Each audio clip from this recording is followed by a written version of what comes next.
और आज की बड़ी खबर आपको बताएंगे। आज से यूपी विधानमंडल का मॉनसून सत्र शुरू हो रहा है। राज्य सरकार की तरफ से इस सत्र के लिए सभी तैयारियां पूरी कर ली गई हैं। माना जा रहा है कि इस बार सत्र में सरकार कई जरूरी विधेयक पेश कर सकती है।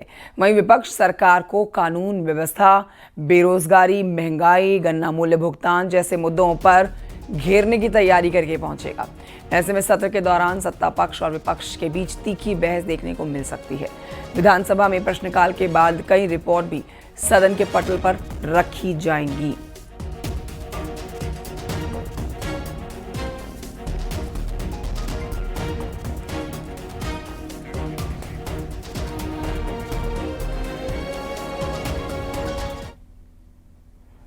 अब देखिए, ये सत्र बहुत खास है।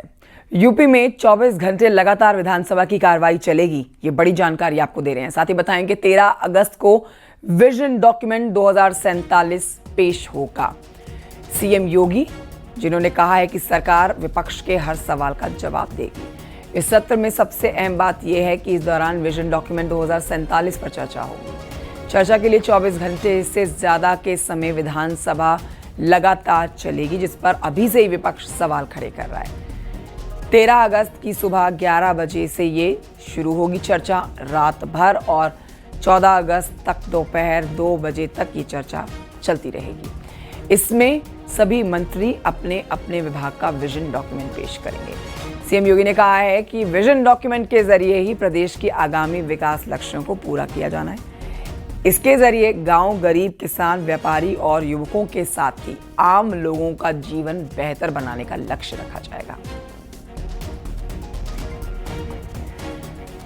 संकेत मिश्रा हमारे सहयोगी और जानकारी देंगे। हमारे साथ लखनऊ से वो लाइव हैं, सीधे रुख करेंगे संकेत की तरफ। संकेत, आज बहुत महत्वपूर्ण दिन, और देखिए 2 महत्वपूर्ण बातें हैं कि एक तरफ तो यहाँ पर जो ये उत्तर प्रदेश विधानसभा की मानसून सत्र की कार्रवाई चलेगी, उसमें 24 घंटे से अधिक का समय रखा गया है, जिस पर चर्चा की जाएगी विजन 2047 के ऊपर।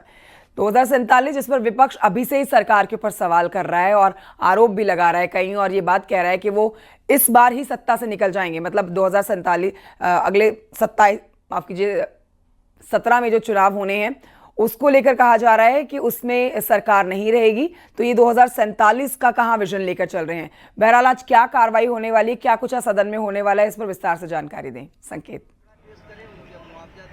बिल्कुल, आज उत्तर प्रदेश विधानमंडल के सत्र की शुरुआत हो रही है और ये 11 बजे से सत्र की शुरुआत हो जाएगी। 10:30 बजे मुख्यमंत्री योगी आदित्यनाथ विधानसभा की पोर्टिको में गेट नंबर 8 पर मीडिया को संबोधित करेंगे।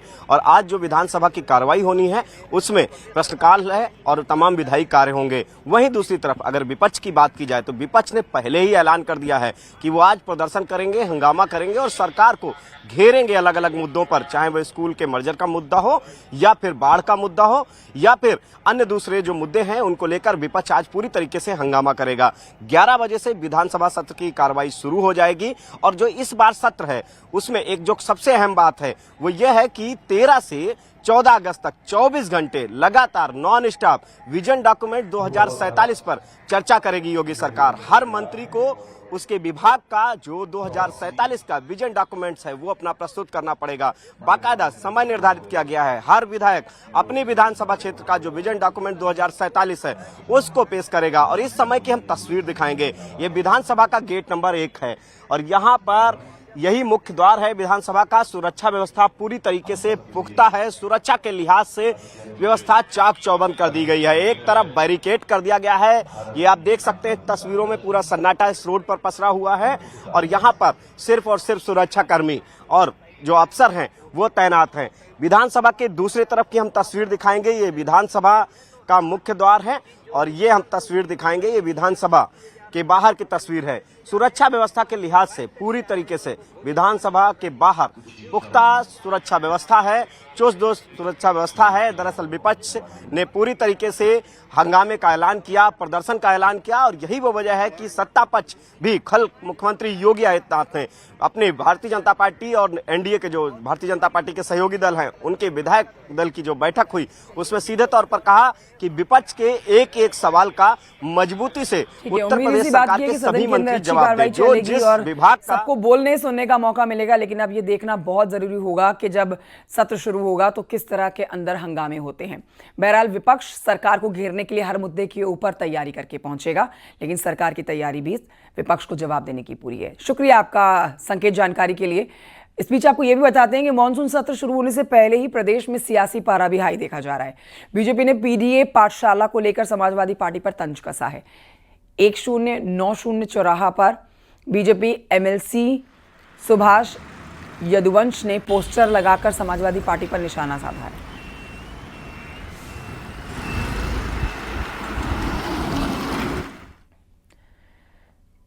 खबर अमरोहा से है, जहां पर पुलिस ने मासूम बच्ची से रेप के आरोपी को गिरफ्तार किया है। उसके ऊपर रिश्ते में चचेरी बहन लगने वाली 6 साल की नाबालिग लड़की से रेप करने का आरोप है।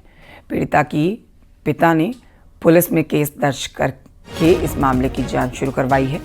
पुलिस ने आरोपी को कुछ ही घंटों में गिरफ्तार भी कर लिया है, जेल में डाला गया।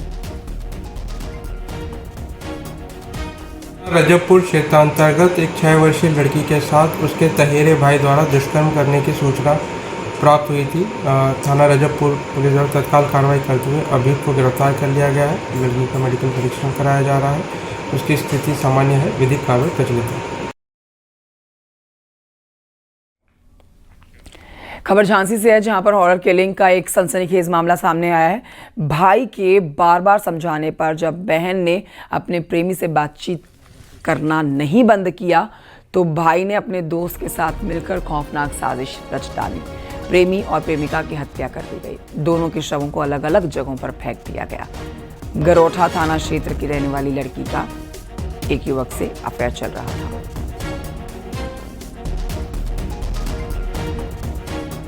की एरिया है, वहाँ पर एक बच्ची की डेड बॉडी मिली थी। प्राप्त सूचना पर एसएचओ साहब, सीओ साहब, मेजर हुसैन और अधिकारी द्वारा इसका पेमेंट किया गया। घटनास्थल का अन्वेषण कर लिया गया है। ये फॉरेंसिक टीम से जो घटनास्थल का जो एविडेंसेस है उसको लिफ्ट करा लिया गया है। बॉडी को पोस्टमार्टम पंचनामा करने के बाद पोस्टमार्टम के लिए भेजा जा रहा है। तारीख इससे प्राप्त कर ली गई है। ये जो लड़की है इसके बारे में सूचना हमें प्राप्त हुई है, उसका भी इसमें कार्रवाई की जा रही है। और ये बढ़ते हैं आगे। खबर जालौन जिले से है, जहां पर घायल व्यक्ति की मौत के बाद पुलिस ने मुकदमा दर्ज करते हुए 5 संदिग्ध आरोपियों को हिरासत में लिया है। उनसे पूछताछ की जा रही है।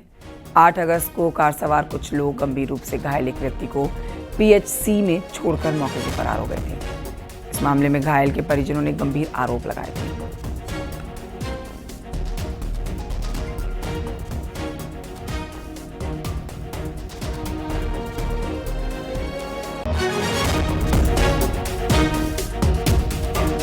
अगस्त 2025 को एक 46 वर्षीय व्यक्ति को घायल अवस्था में एक 4 पहिया वाहन द्वारा छोड़े जाने का प्रकरण संज्ञान में आया था, जिसकी इलाज के दौरान मृत्यु हो गई थी। उक्त सूचना पर कोतवाली कोंच पुलिस द्वारा त्वरित रूप से कार्रवाई करते हुए शव को कब्जे में लेकर पंचायतनामा की कार्रवाई की गई तथा पोस्टमार्टम हेतु भिजवाया गया। आज दिनांक 10 अगस्त 2025 को मृतक के परिजनों द्वारा लिखित तहरीर दी गई, जिसके आधार पर सुसंगत धाराओं में अभियोग पंजीकृत किया गया है। खबर उन्नाव से है, जहां पर नशे में धुत एक युवक ने अपने मासूम भांजे की गर्दन दबा दी। जब पिता ने उसे डांटा तो उसने खुद को धारदार हथियार से लहूलुहान कर लिया। घायल हालत में उसे अस्पताल में भर्ती कराया गया, जहां उसे इलाज के लिए जिला अस्पताल रेफर किया गया है।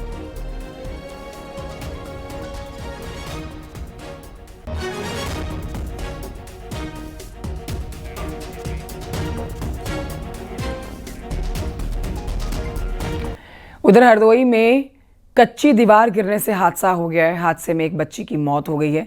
हादसा उस वक्त हुआ जब बच्ची खेल रही थी। पुलिस ने शव को पोस्टमार्टम के लिए भेजा।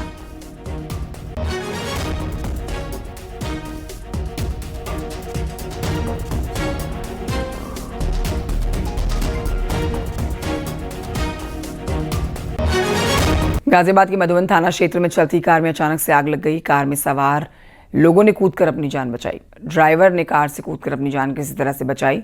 आग पर भी काबू पा लिया गया है।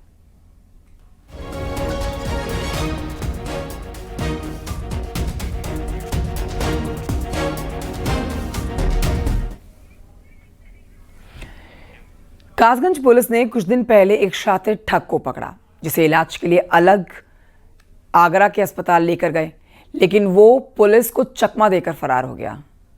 जानिए इस रिपोर्ट में पूरी खबर।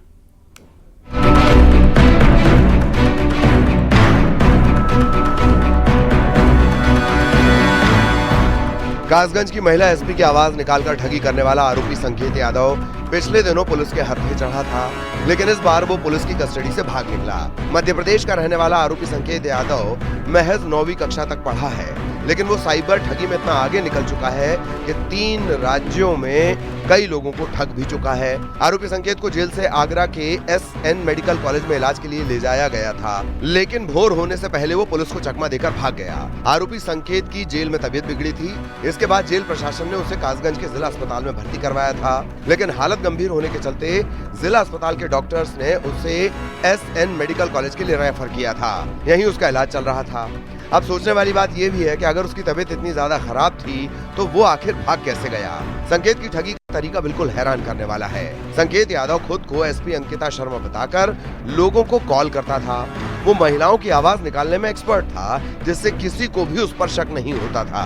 वो महिला अधिकारी की पूरी तरह से नकल करता था। वो WhatsApp पर महिला SP की DP लगाकर लोगों को भ्रमित करने का काम करता था। इतना ही नहीं, वो QR कोड भेजकर पैसे मांगता था, धमकी देता था कि शिकायत करने पर गिरफ्तारी भी हो सकती है।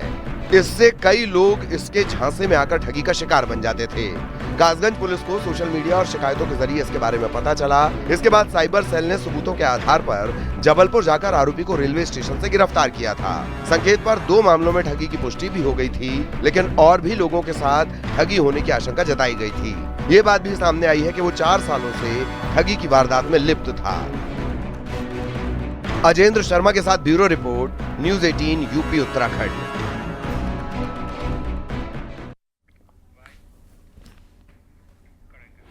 उधर अमरोहा के गांव डोटी में नदी में नहाने गए 2 सगे भाई डूब गए। ग्रामीणों की मदद से एक युवक को बचाया गया है, जबकि दूसरा युवक नदी के तेज बहाव में डूब गया, जिसकी मौत हो गई है। मौके पर पहुंची पुलिस ने शव को पोस्टमार्टम के लिए भेजा।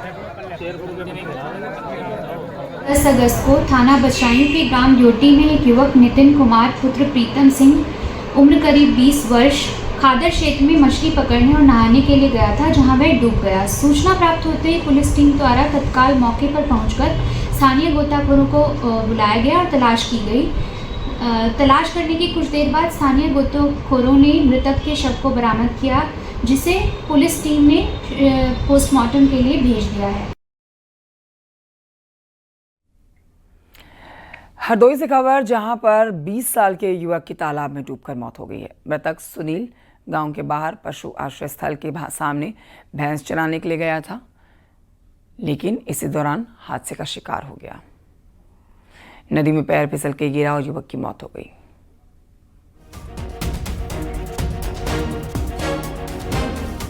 खबर संभल से, जहां पर गंगा में आई बाढ़ ने विकराल रूप ले लिया है। गांवों में बाढ़ का पानी घुस आया है। हजारों बीघा फसल जलमग्न हो गई है। गंगा खतरे के निशान से ऊपर बह रही है। SDM ने बाढ़ प्रभावित गांवों का जायजा लिया है।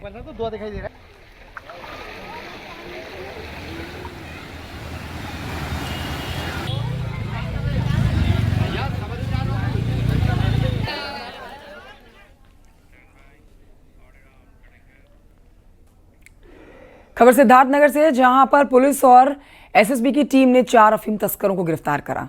पुलिस ने इनके पास से लगभग 53 ग्राम अफीम बरामद किया। अभियुक्तों में एक महिला भी शामिल है। भारत नेपाल सीमा में बडनी चौकी के पास चेकिंग के दौरान टीम को एक कामयाबी मिली है।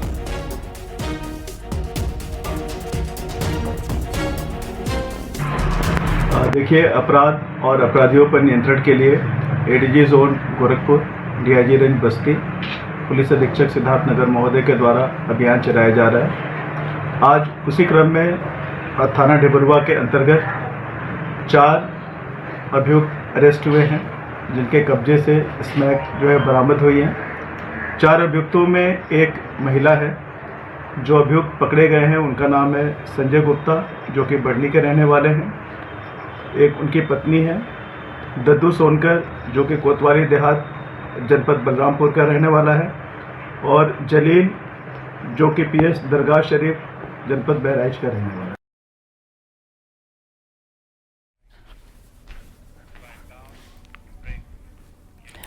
और इन्हीं खबरों के साथ वक्त एक छोटे से ब्रेक का है, कहीं मत जाइए, हम जल्द लौट रहे हैं हेडलाइंस के साथ। आप देख रहे हैं न्यूज़ 18 उत्तर प्रदेश उत्तराखंड।